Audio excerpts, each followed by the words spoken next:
Hi hello welcome to cases court. ഇന്ന് നമ്മൾ നമ്മുടെ കമ്പ്യൂട്ടർ സയൻസിലെ വളരെ പ്രധാനപ്പെട്ട ഒരു ടോപ്പിക്ക് പഠിക്കാനായിട്ട് പോവുകയാണ്, സൈബർ ക്രൈം. ഓക്കെ, സൈബർ ക്രൈംസും അതുപോലെ തന്നെ സൈബർ ലോസും നമുക്കിവിടെ പഠിക്കാനായിട്ടുണ്ട്. അപ്പോൾ എപ്പോഴും PSC ഇപ്പം ലേറ്റസ്റ്റ് ആയിട്ടുള്ള എല്ലാ പരീക്ഷകളിലും ഈ സൈബർ ക്രൈമുമായി ബന്ധപ്പെട്ട ക്വസ്റ്റ്യൻസ് ചോദിക്കുന്നുണ്ട്. ഈവൻ സ്പെഷ്യൽ എക്സാമുകൾക്ക് ഫോഴ്സ് പോലുള്ള ഫയർഫോഴ്സ്, സിവിൽ എക്സൈസ് ഓഫീസർ, അങ്ങനെ എല്ലാ പരീക്ഷകൾക്കും CPOയ്ക്കും എല്ലാം എന്തുണ്ട്, ഈ ഒരു സൈബർ ക്രൈംസ് നമുക്ക് സെപ്പറേറ്റ് ആയിട്ട് സൈബർ ലോയും പഠിക്കാനായിട്ടുണ്ട്. ഓക്കെ, അപ്പൊ നമ്മൾ ഇത് വളരെ സിമ്പിൾ ആയിട്ട് പഠിക്കാനായിട്ട് പോവുകയാണ്. ഇത് നമ്മൾ പഠിക്കാനായിട്ട് യൂസ് ചെയ്യുന്നത് 9ാം ക്ലാസ്സിലെ കമ്പ്യൂട്ടർ സയൻസിന്റെ ടെക്സ്റ്റ് ബുക്കും അതുപോലെ തന്നെ +2 കമ്പ്യൂട്ടർ സയൻസിന്റെ ടെക്സ്റ്റ് ബുക്കും ആണ് കേട്ടോ. അപ്പോൾ ഇവിടെ നമുക്ക് മെയിൻ ആയിട്ടും കമ്പ്യൂട്ടറിനെ ബാധിക്കുന്ന, അതായത് ഒരു കമ്പ്യൂട്ടർ ശൃംഖലയെ ബാധിക്കാവുന്ന പൊതു ഭീഷണികളെ പറ്റിയിട്ട് നമ്മൾ 9ാം ക്ലാസ്സിലെ ടെക്സ്റ്റ് ബുക്കിൽ പഠിക്കാനായിട്ട് പോവുകയാണ്.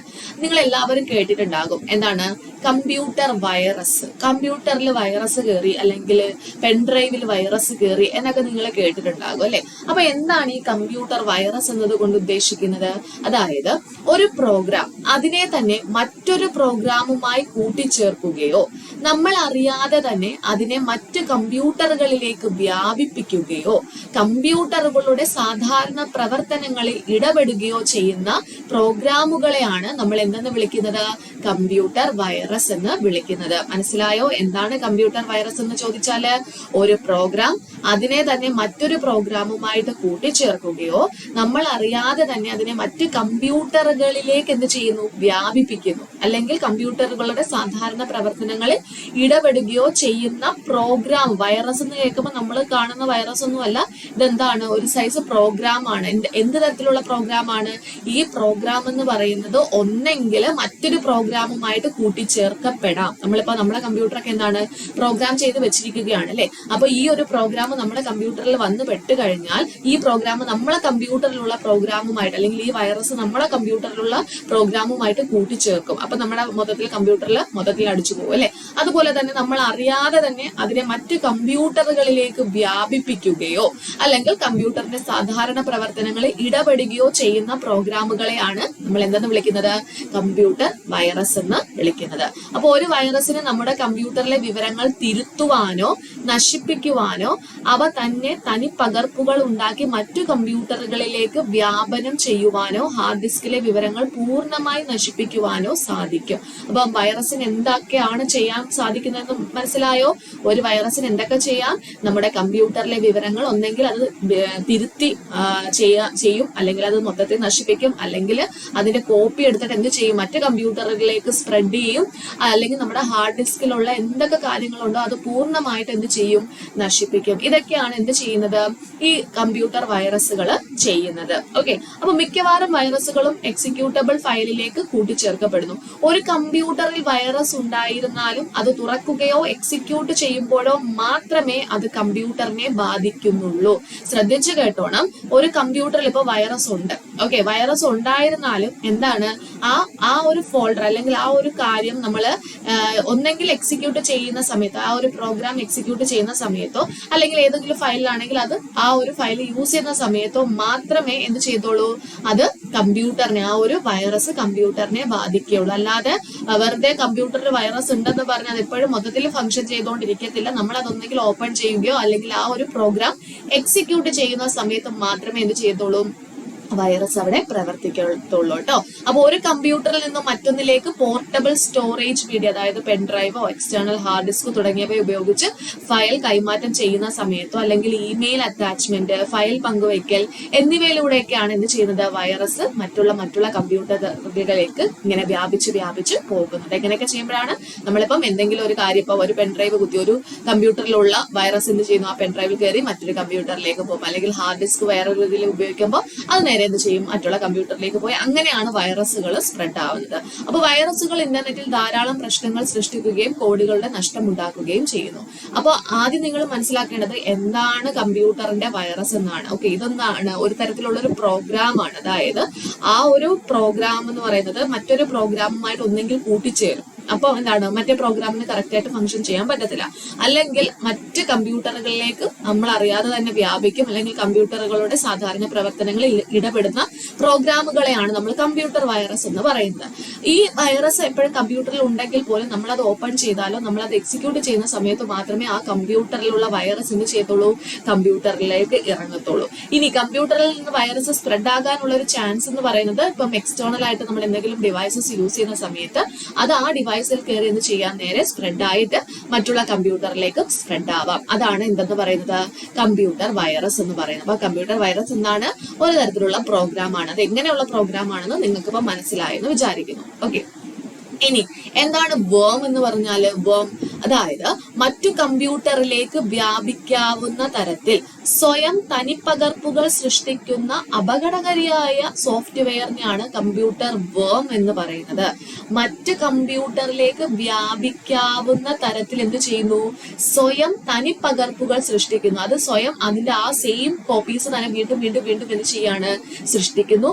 അതെന്ത് ചെയ്യാന്ന്, അത് വളരെ അപകടകരമായിട്ടുള്ള ഒരു സോഫ്റ്റ്വെയർ ആണ്. നമ്മളെ വൈറസിനേക്കാളും അപകടകരമായിട്ടുള്ള ഒരു സോഫ്റ്റ്വെയർ ആണ് ഈ വേം എന്ന് പറയുന്നത് കേട്ടോ. ഇത് എന്താ ചെയ്യുന്നത്, വീണ്ടും വീണ്ടും തനി പകർപ്പുകൾ എന്ത് ചെയ്യുന്നു, അത് സൃഷ്ടിച്ചുകൊണ്ടിരിക്കുന്നു. അപ്പൊ ഇത്തരത്തിൽപ്പെട്ട അവ വൈറസുകളെ അപേക്ഷിച്ച് മറ്റു പ്രോഗ്രാമുകളുമായി കൂടിച്ചേരാതെ ഒരു കമ്പ്യൂട്ടറിൽ നിന്നും മറ്റുള്ളവയിലേക്ക് സ്വയം വ്യാപനം ചെയ്യുന്നു. കണ്ടോ, ഇത് വൈറസിനെ വെച്ച് കമ്പയർ ചെയ്ത് നോക്കുമ്പോൾ പ്രോഗ്രാമുകളായിട്ടൊന്നും കൂടിച്ചേരത്തില്ല. ഇത് ഈ കമ്പ്യൂട്ടറിലുള്ള വേറെ പ്രോഗ്രാമുകളുമായിട്ടൊന്നും കൂടിച്ചേരത്തില്ല. പകരം ഒരു കമ്പ്യൂട്ടറിൽ നിന്നും മറ്റുള്ളവയിലേക്ക് എന്ത് ചെയ്യുന്നു, സ്വയം വ്യാപനം ചെയ്യുന്നു.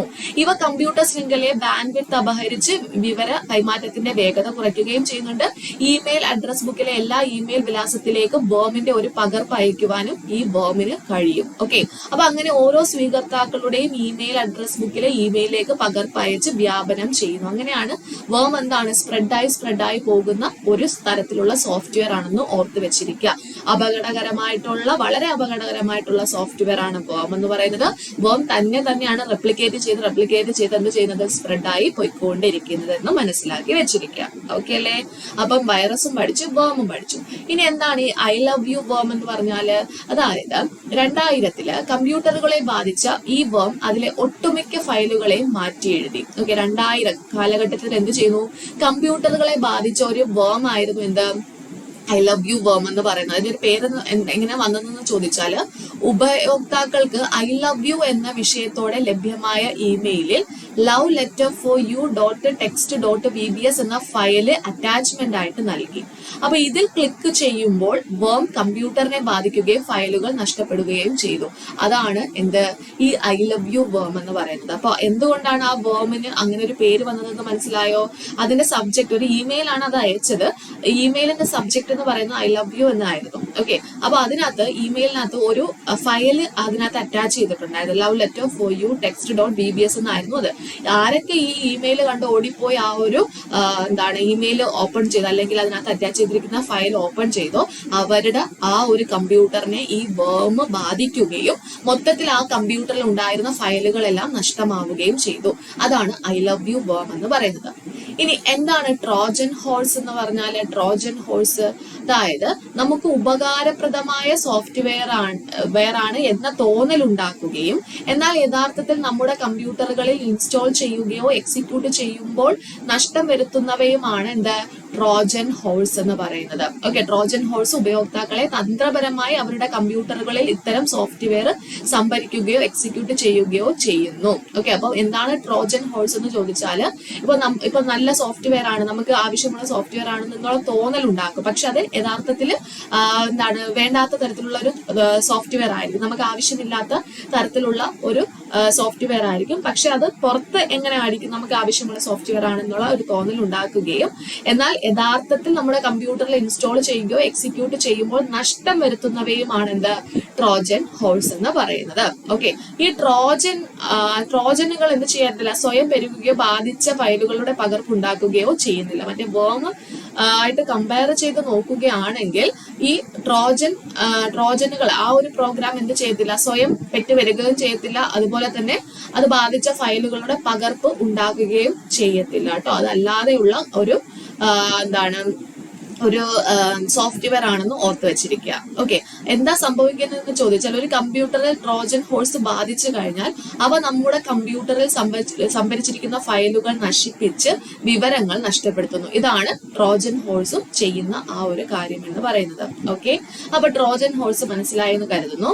അപ്പൊ ഇതെന്താണ് ഈ ട്രോജൻ എന്ന് പറഞ്ഞാൽ ഇന്റർനെറ്റ് എക്സ്പ്ലോറർ സൗജന്യമായി നവീകരിക്കാം എന്ന വാഗ്ദാനത്തോടു കൂടി ഈ ഒരു ഫയല് ഉൾപ്പെടുത്തിയ ഒരു സന്ദേശം ഇമെയിലിൽ ഉപയോക്താക്കൾക്ക് ലഭിച്ചു. ഉപയോക്താക്കൾ എന്ത് ചെയ്തു? ഈ പ്രോഗ്രാം ഡൗൺലോഡ് ചെയ്ത് ഇൻസ്റ്റാൾ ചെയ്യുവാൻ ഇമെയിൽ സന്ദേശത്തിലൂടെ നിർദ്ദേശിക്കപ്പെട്ടു. ഈ നിർദ്ദേശം പാലിച്ച എല്ലാ ഉപയോക്താക്കളുടെയും ഫയലുകളിൽ ഈ ഒരു ട്രോജൻ ഹോഴ്സ് എന്ത് ചെയ്തു? ബാധിച്ചു. അതാണ് ആ ഒരു പേര് പറയുന്നത്. ഇനി എന്താണ് ട്രോജൻ വാർ അല്ലെങ്കിൽ ട്രോജൻ യുദ്ധം എന്ന് പറഞ്ഞാല്, ഗ്രീക്ക് പുരാണത്തിൽ ഗ്രീക്ക് രാജകുമാരിയായ ഹെലനെ ട്രോയി പട്ടണത്തിലെ രാജകുമാരൻ അപഹരിച്ചു കൊണ്ടുപോയതിനു ശേഷവും ഗ്രീക്കുകാരും ട്രോയി പട്ടണവും തമ്മിൽ നടന്ന യുദ്ധമാണെന്ത്? ട്രോജൻ യുദ്ധമായി അറിയപ്പെടുന്നത്.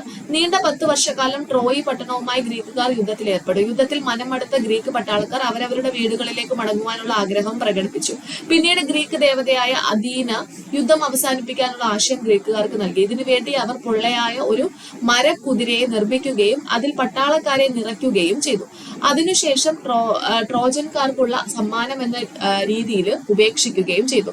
ബാക്കിയുള്ള ഗ്രീക്ക് പട്ടാളക്കാർ അവരുടെ താവളം ഉപേക്ഷിക്കുന്നു എന്ന തോന്നൽ ഇവർക്ക് ആ ഒരു ആൾക്കാർക്ക് ഉണ്ടാക്കി അവർ പിന്മാറുകയും ചെയ്തു. ഇതോടെ ട്രോജൻകാർ യുദ്ധത്തിൽ വിജയിച്ചു എന്ന് കരുതുകയും ഗ്രീക്കുകാരുടെ മരക്കുതിരയെ ട്രോയി പട്ടണത്തിലേക്ക് വലിച്ചു കൊണ്ടുപോയി വിജയാഘോഷം ആരംഭിച്ചു. രാത്രിയിൽ എല്ലാവരും ഗാഠനിദ്രയിലായിരുന്ന സമയത്ത് ഗ്രീക്ക് പട്ടാളക്കാർ എന്ത് ചെയ്തു? മരക്കുതിരയുടെ ഉള്ളിൽ നിന്നും പുറത്തിറങ്ങി ഉറങ്ങിക്കിടന്ന ട്രോജൻ പട്ടാളക്കാരെ വധിക്കുകയും രാജകുമാരി ഹെലനെ രക്ഷിക്കുകയും ചെയ്തു. അപ്പൊ ഇതാണ് എന്ത്? ട്രോജൻ യുദ്ധം എന്ന് പറയുന്നത്. സോ ആ ഒരു കോൺസെപ്റ്റിൽ തന്നെയാണ് എന്ത് ഈ ട്രോജൻ ഹോഴ്സ് എന്നുള്ള പേര് ഈ ഒരു സോഫ്റ്റ്വെയറിന് കൊടുത്തിരിക്കുന്നത്. ജസ്റ്റ് അതൊന്ന് മനസ്സിലാക്കി വെച്ചിരിക്കാം. ഓക്കെ, ഇനി നിങ്ങൾ കേട്ടിട്ടുണ്ടാകും സ്പാംസ്. എന്താണ് സ്പാംസ് എന്ന് പറഞ്ഞാല്? ഇമെയിലിൽ ഉപയോക്താക്കളുടെ സമ്മതമില്ലാതെ ഒരു ഉൽപ്പന്നത്തിന്റെയോ സേവനത്തിന്റെയോ പ്രചരണത്തിന് വേണ്ടി എല്ലാവർക്കും അയക്കപ്പെടുന്ന സന്ദേശങ്ങളെയാണ് നമ്മൾ സ്പാം അല്ലെങ്കിൽ ജങ്ക് മെയിലുകൾ, ജങ്ക് ഫയൽ എന്നൊക്കെ കേട്ടിട്ടില്ലേ? അപ്പൊ ജങ്ക് മെയിൽ എന്നൊക്കെ പറയുന്നത് എന്താണ്?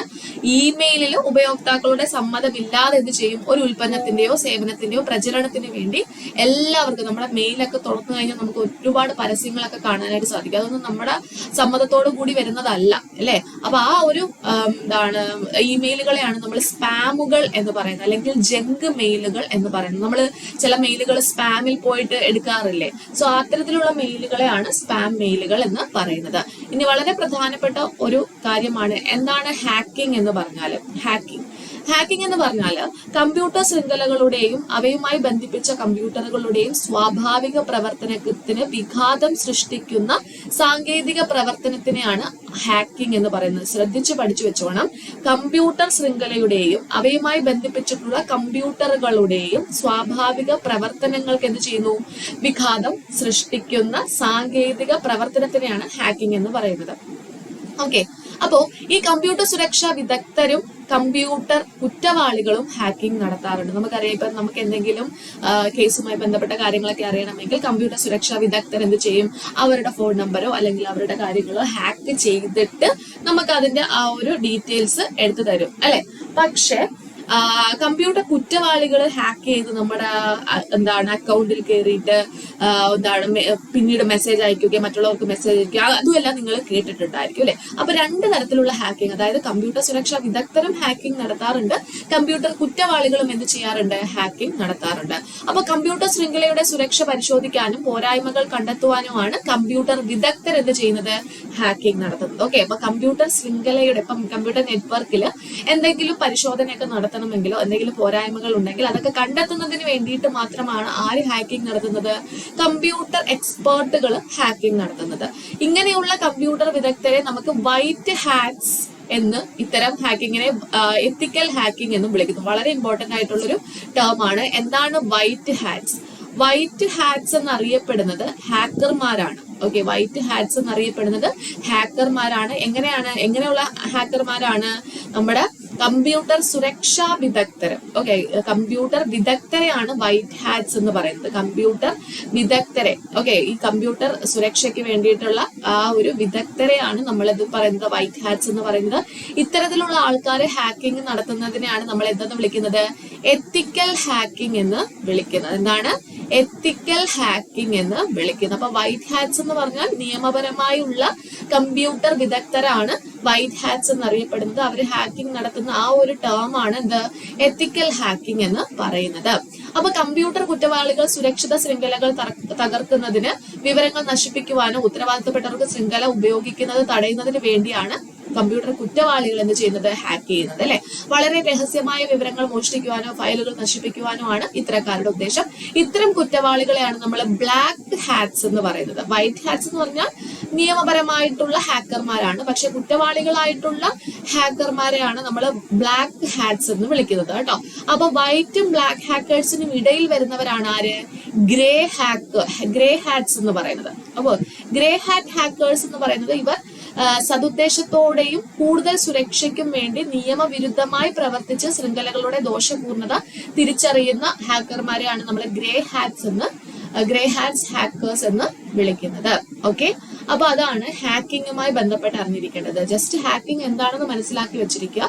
ഒരു കമ്പ്യൂട്ടർ നെറ്റ്വർക്കും അതുമായിട്ട് കണക്ട് ചെയ്തിട്ടുള്ള വേറെ കമ്പ്യൂട്ടേഴ്സും ഉണ്ടെങ്കിൽ അതിന്റെ പ്രവർത്തനങ്ങൾക്ക് വിഘാതം സൃഷ്ടിക്കുന്ന ഒരു സാങ്കേതിക പ്രവർത്തനം, ഓക്കെ, അതിന്റെ പ്രവർത്തനങ്ങൾക്ക്, അതിന്റെ ഫങ്ഷൻസിന് എന്തെങ്കിലും പ്രശ്നമുണ്ടാക്കുന്ന സാങ്കേതിക പ്രവർത്തനത്തിനെയാണ് നമ്മൾ എന്തെന്ന് വിളിക്കുന്നത്? ഹാക്കിംഗ് എന്ന് വിളിക്കുന്നത്. ബ്ലാക്ക് ഹാറ്റ്സ് ഉണ്ട്, വൈറ്റ് ഹാറ്റ്സ് ഉണ്ട്, ഗ്രേ ഹാറ്റ്സ് ഉണ്ട്.